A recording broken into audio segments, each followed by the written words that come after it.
महाराज के चरणों में कोट कोट प्रणाम। सत्संग में उपस्थित सभी गुरु प्रेमियों को प्यार भरा सादर सप्रेम जय गुरु। और इस मृत्यु लोक की जो अदृश्य शक्तियां हैं, काल भगवान को भी प्यार भरा सादर सप्रेम जय। तीन लोक नौ खंड में गुरु से बड़ा न कोई, करता करे न करी सके, गुरु करे सो होय। प्रेमियों,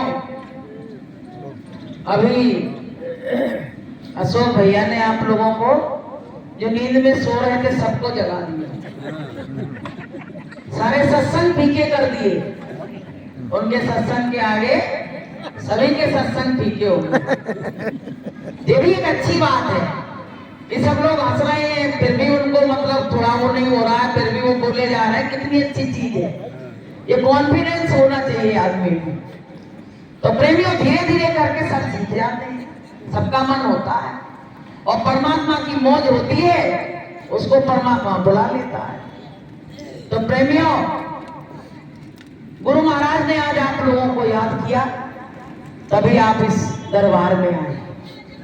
गुरु महाराज कहते, बच्चों, जब मैं तुमको याद करता हूं तब तुम मेरी शरण में आते हो, कि उनको ही संदेशा जाता है और वही बुलाए जाते हैं और दरबार में सच्चे सतगुरु के दुख दर्द मिटाए जाते हैं। ये दरबार वो है, चाहे कितना बड़ा दुखिया आ जाए और इन वचनों को सुन ले तो उसका हृदय का दुख कम हो जाता है। तुमको शांति कहीं नहीं मिल रही हो, तुम सत्संग में आने लगो, सत्संग सुनने लगो, आपके हृदय में शांति आ जाएगी कि कहीं शांति ढूंढे नहीं मिल रही है और हर तरफ विषयों की अग्नि जल रही है। तुम कहां जाओगे, तुमको कोई समझाने वाला नहीं है, क्योंकि सारा संसार दुखी है। इसलिए प्रेमियों, हम जो इतना बड़ा जीवन मिला, उस जीवन में कुछ कर पाए या नहीं कर पाए, विचार करना चाहिए। इंसान एक ऐसा एक प्राणी है कि उसको सोचने समझने की क्षमता भगवान ने दी। क्या अच्छा है, क्या बुरा है, क्या भच्चे, क्या भच्चे। तो प्रेमियों, इसका जो ज्ञान है वो मनुष्य के अंदर है कि हम क्या कर रहे हैं। हम बुराई करते हैं तो हमको हमारी आत्मा तुरंत गवाह दे देती है कि अरे हमने बहुत बुरा काम कर दिया। हम अच्छाई करते हैं, किसी की मदद करते हैं, सत्संग में आते हैं तो हमारी आत्मा बड़ी खुश होती है कि अरे आज हमने बड़ा अच्छा काम किया, पूरा दिन आज गुरु के चरणों में निकला, इससे अच्छा दिन और क्या हो सकता है। तो प्रेमियों, जब हम अंडा मांस शराब का सेवन करते हैं तब भी ये आत्मा हमको धिक्कारती है, लेकिन मन जो है वो कहता है कोई गड़बड़ वाली बात नहीं है, तुम तो खाओ पियो मौज करो। तो इसमें परमात्मा का अंश है, मनुष्य के अंदर परमात्मा का अंश है, जीवात्मा, और वही हमको अच्छी बुरी बात की सब गवाही देती है। लेकिन मन कहता नहीं, ऐसा नहीं, ऐसा करो। तो प्रेमी भाई बहनों, ये जीवन थोड़े दिन के लिए मिला है। गुरु महाराज कहते हैं कि ये मृत्यु लोक है। जैसे तुम कोई जूते चप्पल की दुकान पे जाओ और उससे मिठाई मांगो तो कोई मिठाई दे देगा? नहीं, वो तो ये कहेगा तुमको दिखाई नहीं पड़ रहा है, ये तो जूते चप्पल की दुकान है, यहाँ तो जूते चप्पल मिलेंगे, मिठाई नहीं मिलेगी। ऐसे ही मृत्यु लोक में लोग सुख ढूंढ रहे हैं, यहाँ सुख ढूंढ रहे हैं कि मृत्यु लोक में हमको बड़ा सुख मिल जाए, अपना साम्राज्य स्थापित कर लें। तो प्रेमियों, यहाँ किसी का साम्राज्य स्थापित हुआ नहीं, सब यहाँ से रोते गए, सब रोते गए। यहाँ से जो आया दुनिया में वो यहाँ से रोता ही गया। तो प्रेमियों, यहाँ सुख की कामना क्यों कर रहे हैं? यहाँ तो मृत्यु लोग है और रोज हजारों लाखें शमशान घाट पे जा रहे हैं कि ये माया तेरी बहुत कठिन है राम, ये माया तेरी बहुत कठिन है राम। मृत्यु देखता है औरों की सुबह और शाम, मृत्यु देखता है औरों की सुबह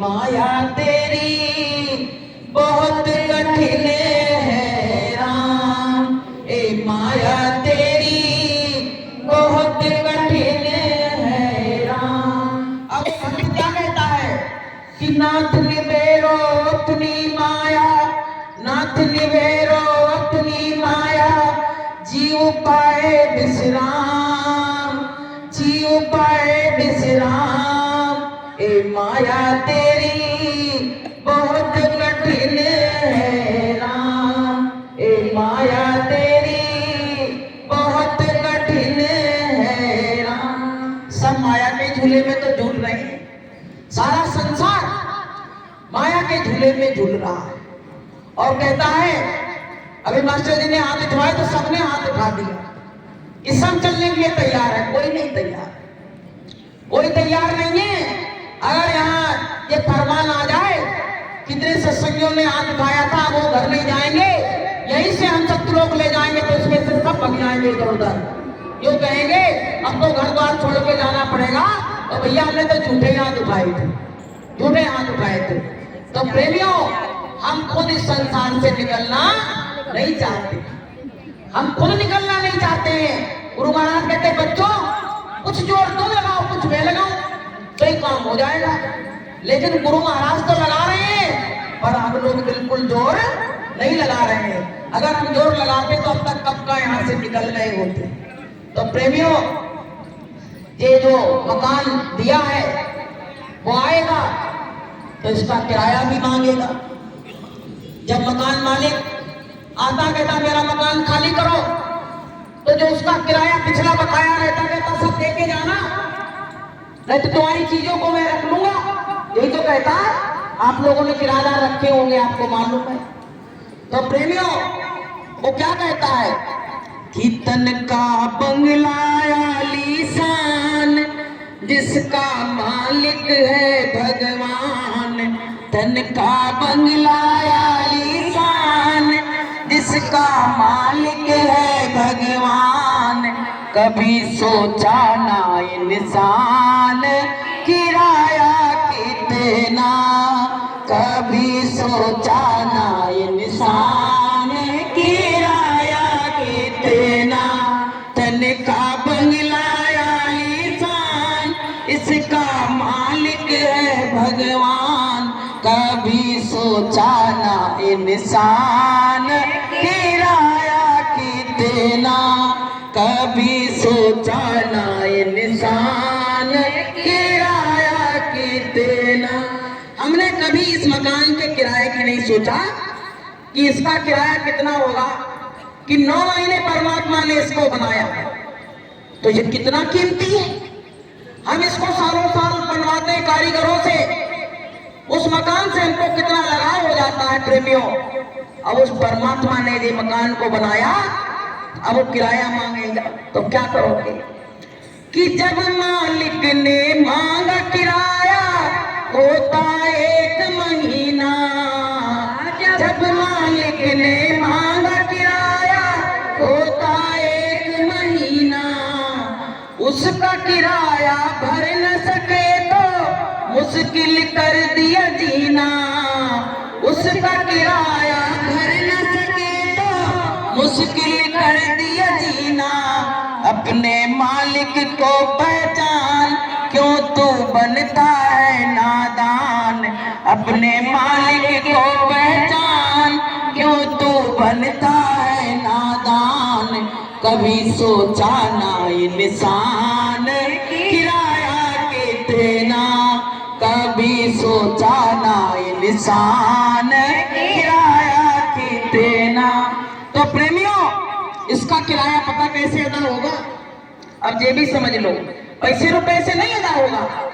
गुरु महाराज कहते हैं कि ये मनुष्य मंदिर परमात्मा ने बनाया है, तो पता है इस मंदिर को हम गंदा ना करें। अब लोग बात क्या करते हैं कि जो मंदिर कारीगरों ने बनाए उनकी तो बहुत ज्यादा वो करते हैं कि भैया अरे तुमने अंडा तो नहीं खाया, शराब तो नहीं पी, इसमें नहीं जाना, प्रवेश वर्जित है।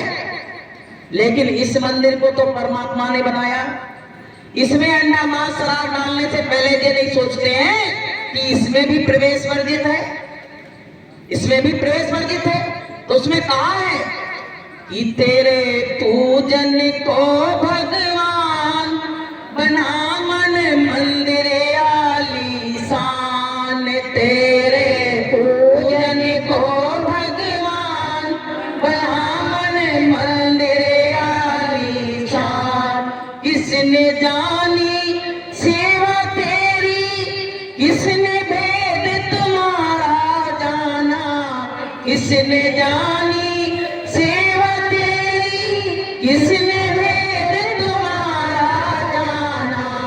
हारे ऋषि मुनिधर ध्यान बना मन मंदिर आलीशान, हारे ऋषि मुनिधर ध्यान बना मन मंदिर आलीशान, तेरे पूजन को भगवान बना मन मंदिर आलीशान। आलीशान मंदिर 9 महीने में बनाया। वो चाहता तो पता है 1 सेकंड में तैयार कर सकता था, लेकिन पता है उसने नहीं बनाया, 9 महीने में बनाया। क्योंकि जीव को भी तो अनुभूति हो कि किस तरह से मेहनत मशक्कत लगती है, और वो माँ के गर्भ की पीड़ा क्या होती है, उसको एहसास करने के लिए परमात्मा ने 9 महीने में मंदिर बनाया। अब प्रेमियों, इस मंदिर का तो ये काम है, तो प्रेमियों इसका तो ये काम है कि इसमें बैठ के साधना करो। साधन धाम मोक्ष कर द्वारा और पाए न यही पर लोक समारा। साधना का धाम और मोक्ष का दरवाजा इसी मनुष्य मंदिर से होके गया है। आपको हम एक विषय पे और बोलेंगे, सब विषय पे तो ये लोग बोल चुके हैं। आजकल क्या चल रहा है, लोग आत्महत्या बहुत कर रहे हैं। अब वो तो सोचते हैं कि आत्महत्या कर लो तो सब दुखों से निवृत्ति मिल जाएगी, लेकिन गुरु महाराज क्या कह रहे हैं कि इसके बराबर पाप कोई दुनिया में दूसरा है नहीं।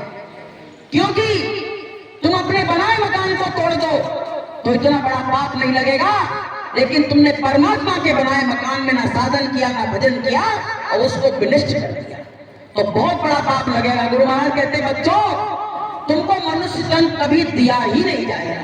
बताइए कितना बड़ा अपराध कि मनुष्य तन तुमको कभी दिया ही नहीं जाएगा और तुम भटकते रहोगे करोड़ों सालों तक। जैसे पहले भटके थे उसी तरह से भटकते रहोगे। तो प्रेमियों, हमको आत्महत्या करनी चाहिए? नहीं। बोलो जोर से। नहीं। हमको फांसी लगानी चाहिए? नहीं। हमको जहर खाना चाहिए? नहीं। भगवान के मंदिर को तोड़ना चाहिए? नहीं। तो प्रेमियों, ये सब कौन कर रहा है? जिसके जीवन में सत्संग नहीं, जो संतों की शरण में नहीं आता है, कभी सत्संग को सुनता नहीं है, वही इस देह को विनष्ट कर सकता है। जिसने बनाया उसी को अधिकार है इसको विनष्ट करने का, और किसी को नहीं है। लेकिन उसके अधिकार को हम खत्म करते हैं तो हमको कड़ी से कड़ी सजा देता है। तो प्रेमियों, ये चलन चल गया है। अच्छा एक बात बताओ कि कोई चीज हमको ना मिले तो उसके लिए हम कहते जान दे देंगे, लेकिन परमात्मा तो अनंत युग बीत गए, परमात्मा नहीं मिला, अपने घर नहीं पहुंचे, उसकी हमको कोई चिंता नहीं। उसकी किसी को चिंता है? अभी वो कहता मैं दिन रात रोऊंगा, एक दिन ही बैठ के रो ले, 24 घंटे बैठ के रो ले उसके लिए। बताइए, ये नश्वर चीजों से इतना प्रेम करते हो, उसके लिए कहते मैं प्राण भी दे दूंगा। लेकिन परमात्मा जो हमेशा हमेशा के लिए कहता है कि मेरी शरण में आ जा, मैं तेरा बेड़ा पार कर दूंगा, हमेशा से जन्म मरण के बंधन से मुक्त कर दूंगा, वहां हम विचार नहीं करते, वहां जाते नहीं। और जो गुरु की शरण में चला जाएगा, आपको सत्य बात बताएं, जो सत्संग सुनेगा और ध्यान भजन सुमरन करेगा तो इस मंच से गारंटी लेते हैं वो कभी आत्महत्या नहीं करेगा। बोलिए प्रेम से। इसलिए प्रेमियों, सत्संग में आओ, बच्चों को भी लाओ, क्योंकि मान लो तुम्हारे जीवन में खुशी है और उनके जीवन में कोई दुख चल रहा तो कैसे उसका वो होगा। इसलिए उनको भी फुसला के बुला के जैसे कैसे करके सत्संग में जरूर लाओ। अगर वो आपके कहने से नहीं आ रहे हैं तो कोई प्रेमी के द्वारा उससे कह के उसको बुलवा लो, क्योंकि कहा गया कि घर का जोगी जोगना और गांव को सिद्ध। तीसरा कोई आ जाए और कह दे तो वो आ जाएगा, लेकिन अपने माता पिता की बात नहीं मानते। तो प्रेमियों, जिसका बच्चा जाए कि किस तरह से इतना सा पेड़ लगाया जाता, तो कहते 2 दिन चले गए, पानी नहीं डाले तो सूख जाएगा।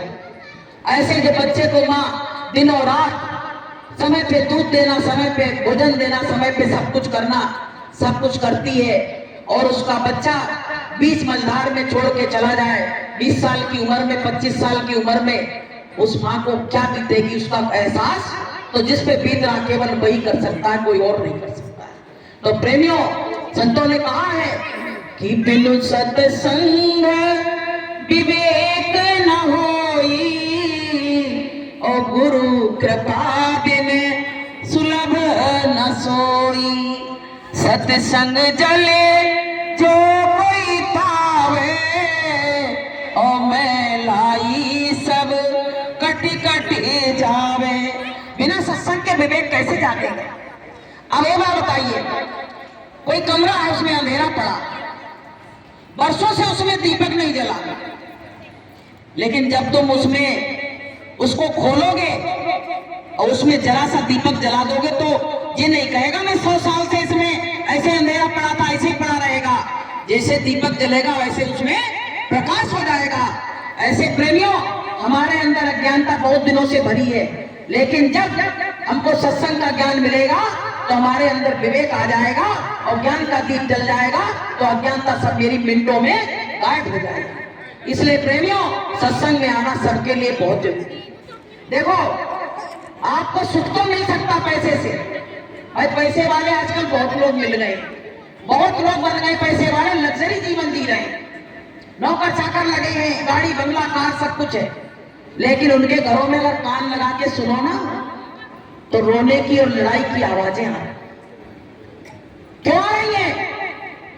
संतों ने कहा है कि कबीरा सब जग निर्धना, और धनवंता नहीं कोई, और धनवंता सोई जानिए, या पे नाम रतन धन होए।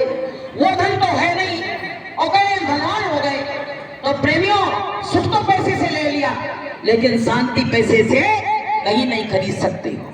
इसलिए शांति कहाँ मिलेगी? शांति मिलेगी सत्संग में। शांति आपको अगर मिलेगी तो सत्संग में मिलेगी प्रेमियों, गुरु के चरणों में मिलेगी, और कहीं शांत ढूंढे तुमको मिलेगी नहीं। तो प्रेमियों, सत्संग में आना जरूरी है कि नहीं जरूरी है? तो सत्संग में हमको आना नित्य, जहां सत्संग हो।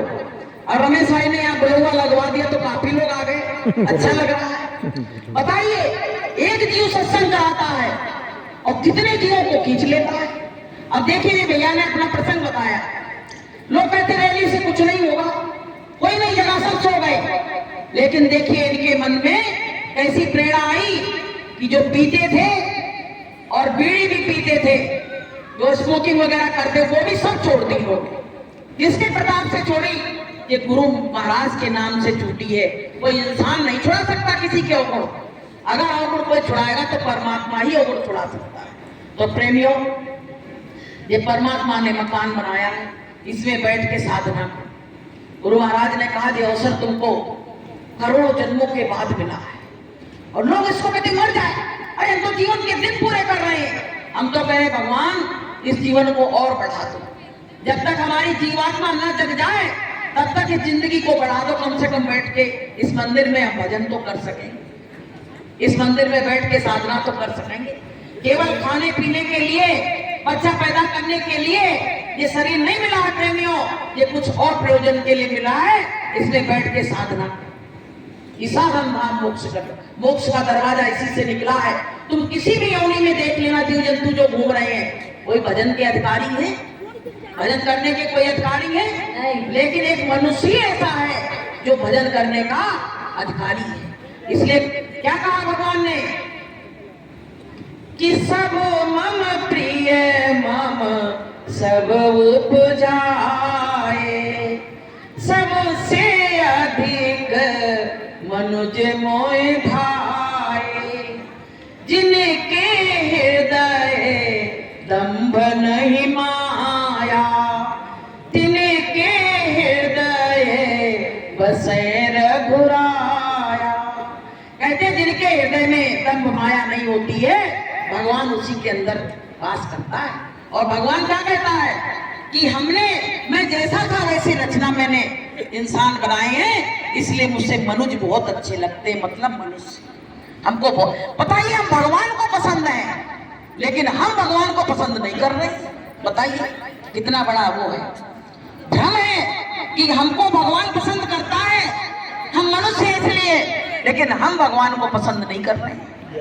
तो प्रेमियों, ये माया का संसार है, माया दिन और रात हमको खींचती रहती है, दिन रात खींच रही है। लेकिन क्या है, गुरु महाराज कहते हैं बच्चों, ये माया तो तुमको खींच रही है, इसकी आवाज तो गुरु महाराज कहते हैं बच्चों कम हो गई आवाज, निकल गया को निकाल दिया, एक बोल रहा है, बोलो बोलो।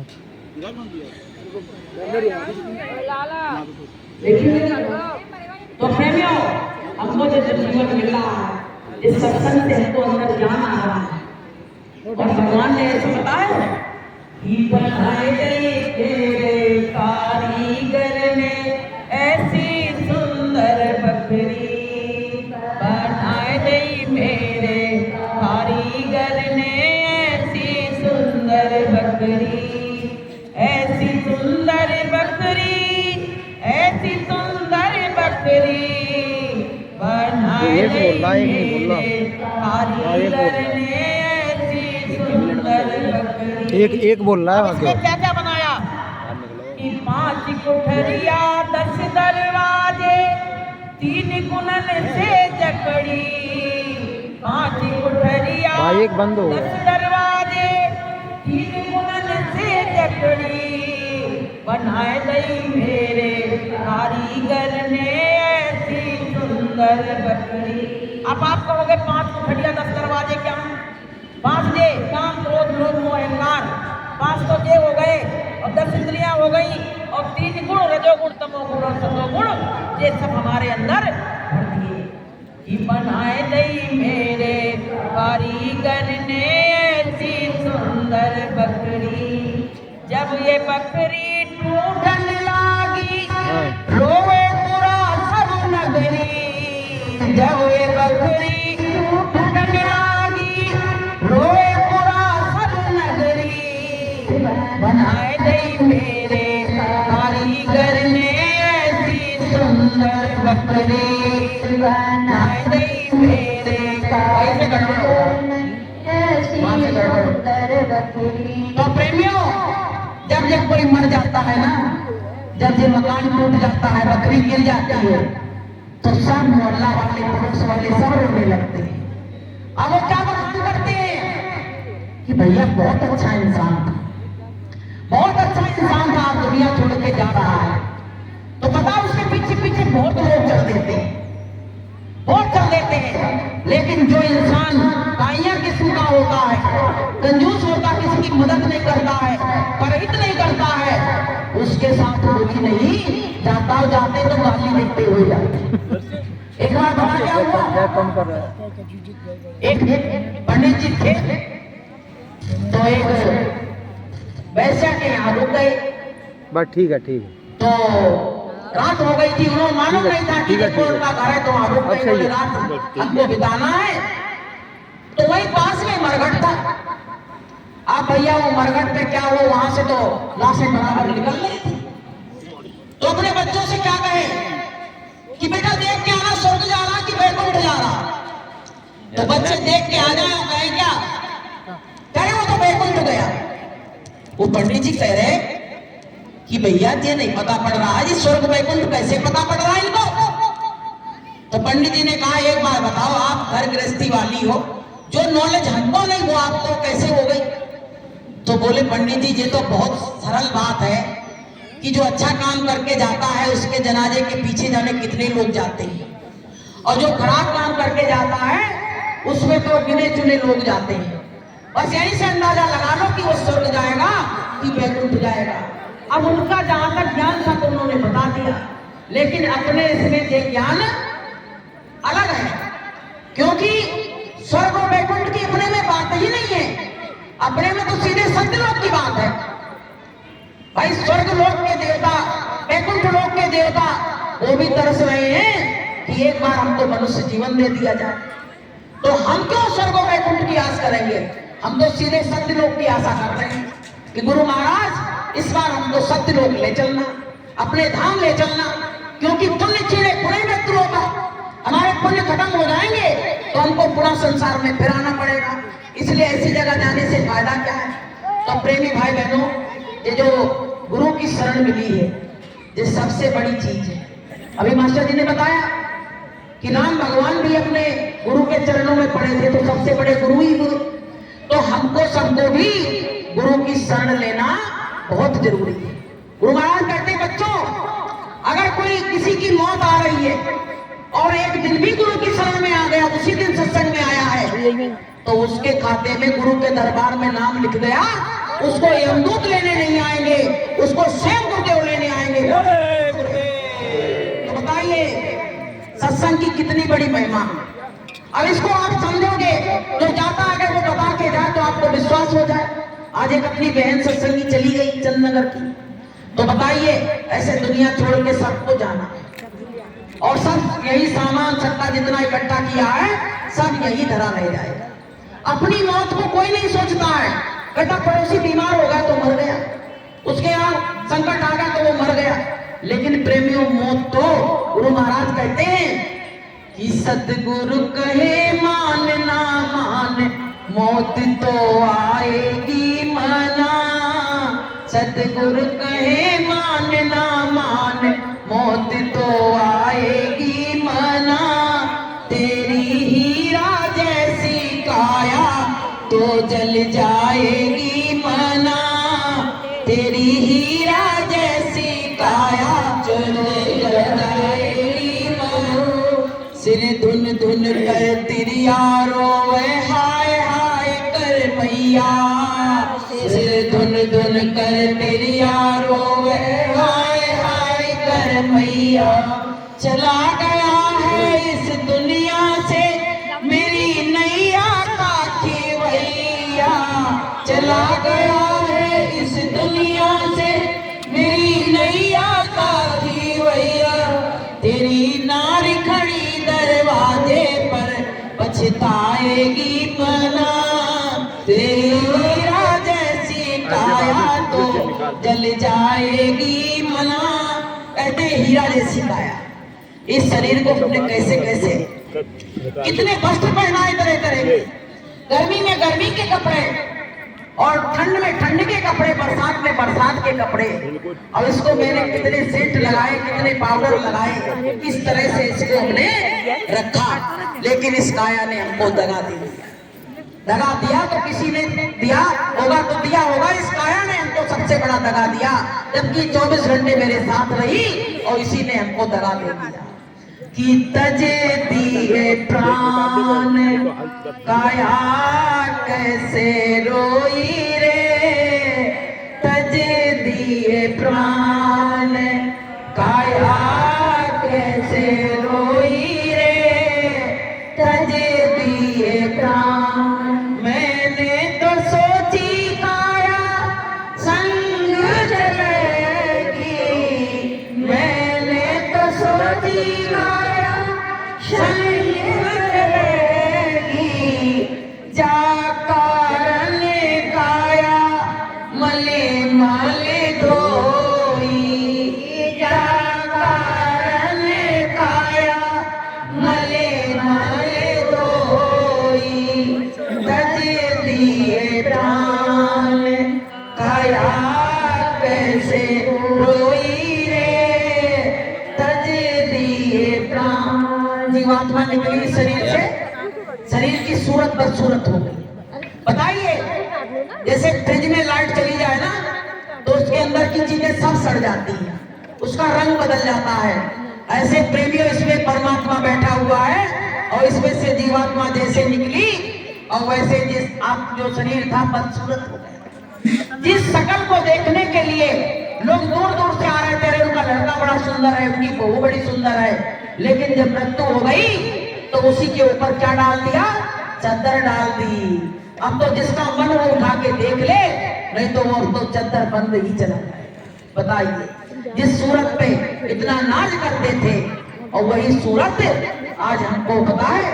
उसमें और कहा है कि किसी दिन देख लेना कि ऐसी नींद आएगी, किसी दिन देख लेना कि ऐसी नींद आएगी, हम तो सोए हुए होंगे, ये दुनिया हमको जगाएगी, कि हम तो सोए हुए होंगे, ये दुनिया हमको जगाएगी।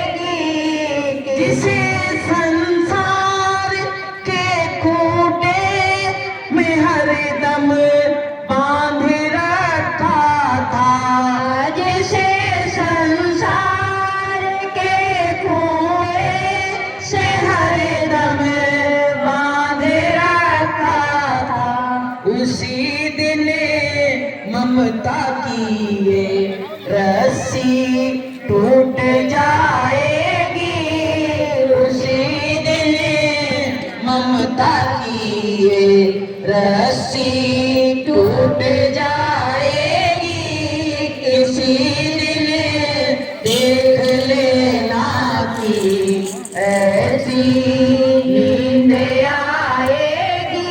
ऐसी नींद आती, मरने के बाद लोग आते तो झचकोट डालते, कहते एक बार बोल दे, अरे बोलेगा कहाँ से, अब तो वो चला गया, अब तो वो दुनिया से चला गया, अब कहाँ से बोलेगा।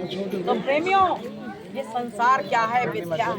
संत कहते हैं जितने दिन दुनिया में हो अपना काम बना लो और यहाँ से चलो, क्योंकि ये देश अपना है नहीं, काल माया का देश है, और माया तुमको प्रलोभन देती है और तुमको यहाँ लुभा देती है।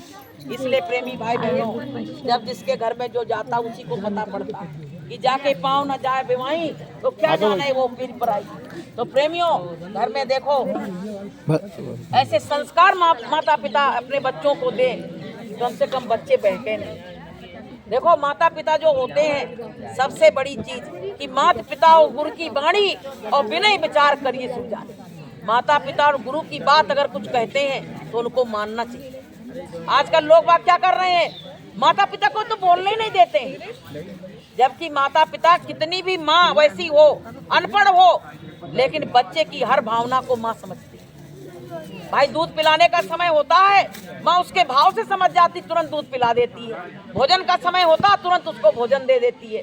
फिर भी बच्चे कहते हैं माँ तू तो गंवार है, बताइए पहले। और माँ से पढ़ी लिखी चीज कोई, माँ जितनी पढ़ी लिखी तो कोई हो ही नहीं सकती। एक बार विवेकानंद जी से पूछा, जब वहाँ विदेश में अपना भाषण दे रहे, तो बोले, वहाँ के लोग उठे, बोले ये बताओ तुमने कौन सी यूनिवर्सिटी से पढ़ा है। तो बोले वो यूनिवर्सिटी टूट चुकी है। बोले फिर भी नाम तो बता दो। तो बोले मेरी माँ थी वो यूनिवर्सिटी, अब वो मर चुकी है, जा चुकी है दुनिया से, तो मैं कैसे क्या बताऊंगा। तो प्रेमियों, संस्कार किसके दिए हुए थे, उसकी माँ के दिए हुए थे। इसलिए प्रेमियों, वो इतने बुलंद आवाज में वहाँ बोले जाके, और लोगों ने उनको प्रणाम किया।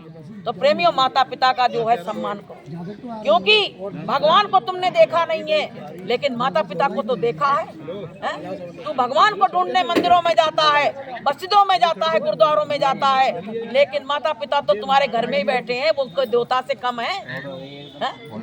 वो माता पिता तुम्हारे देवता से क्या कम है? तो प्रेमियों, बड़े बूढ़ों का सम्मान करो, और बहुएं सास ससुर का सम्मान करें, और जो लड़कियां हैं वो जाके अपने माता सास ससुर का सम्मान करें। इसलिए घरों में शांति रहेगी। अगर तुमने ये नहीं किया तो तुम्हारे घरों में कभी शांति आ नहीं सकती है। इसलिए प्रेमियों, ये दुनिया है, यहाँ पता है, यहाँ कोई नहीं हंस रहा, यहाँ सब रो रहे हैं। बस कुरेदने की जरूरत है। तुम किसी को कुरेद दो, तुम्हें दुख का भंडार खोल देगा तुरंत। इतना दुख अंदर छिपा हुआ है आदमी के। लेकिन कहते हैं कि अपने घर में खिड़की और दरवाजों से रो लेना, पर अपना दुख किसी पड़ोसी से मत रोना, नहीं तो कल तुम्हारी हंसी उड़ाएगा। कल वो तुम्हारी हंसी उड़ाएगा। तुमसे पूछ तो गया आके सब भाव में, और तुमने दुख में बता दिया। तो प्रेमियों, लेकिन बाद में पता है तुम्हारी हंसी उड़ाएगा। इसलिए कहते हैं तकिया से रो लेना, अपने बिस्तर से रो लेना, अपने खिड़की दरवाजों से रो लेना, अपना दुख किसी और से मत रोना, नहीं तो लोग तुम्हारी हंसी उड़ाएंगे। तो प्रेमियों, सास बहू जो होती है ना, आपस में इनमें खुन्नस जाने काहे की बनी रहती है। बहुत घरों में सास बहू में, नंद में बड़ी खुन्नस बनी रहती है, जबकि ये नहीं जानती है कि सास जो थी उसी के चक्कर में तुम आई हो सकता है लड़का शादी नहीं करता। वो तो मना ही कर रहा था शादी की, लेकिन सास के प्रेशर से ही तुम इस घर में आई हो और तुम उनको ही मूर्ख बना रही हो, तुम उनको ही मूर्ख बना रही हो। एक बार क्या हुआ, सास बहू में इतनी खुन्नस, लड़का जब आए तो वो पागल हो जाए। तो पता एक महात्मा जी आ रहे थे, तो महात्मा जी से सास ने कहा, महात्मा जी तुम कुछ कर सकते हो? तो बोले क्या करना है? बोले मेरी बहू मर जाए बस, मेरी और कुछ नहीं चाहिए। बोले बहू मर जाए मेरी। तो महात्मा जी ने कही क्यों बहू को काहे मार रही हो भैया, बड़े बाजे गाजे से बहू आती है घर में। तो बोले नहीं, बहू चली जाए तो मेरे घर का संकट दूर हो जाए। तो महात्मा जी ने कही अच्छा मारने चाहती तो ठीक है, थोड़ी सेवा करनी पड़ेगी। तो बोले पैसा चाहे जितना खर्च हो जाए दे देंगे। देखो आदमी जब अपने ईगो पे आ जाता है, अहंकार होता है ना, तो कहता पैसा रुपया चाहे कुछ बर्बाद हो जाए, लेकिन उसको हम बर्बाद कर देंगे। अब प्रेमियों क्या हुआ, बैठा बैठ जाओ। अब प्रेमियों क्या हुआ, बैठ जाओ भैया, सब बैठ जाओ, बैठ जा बहुएं, ये अम्मा की सब बहुएं हैं। बैठ लो भाई, बैठ जा बैठ जा। अब क्या बताएं, लाइटें चली गई, जैसा भी हो जाए विद राखे, विद रही। बैठ जा।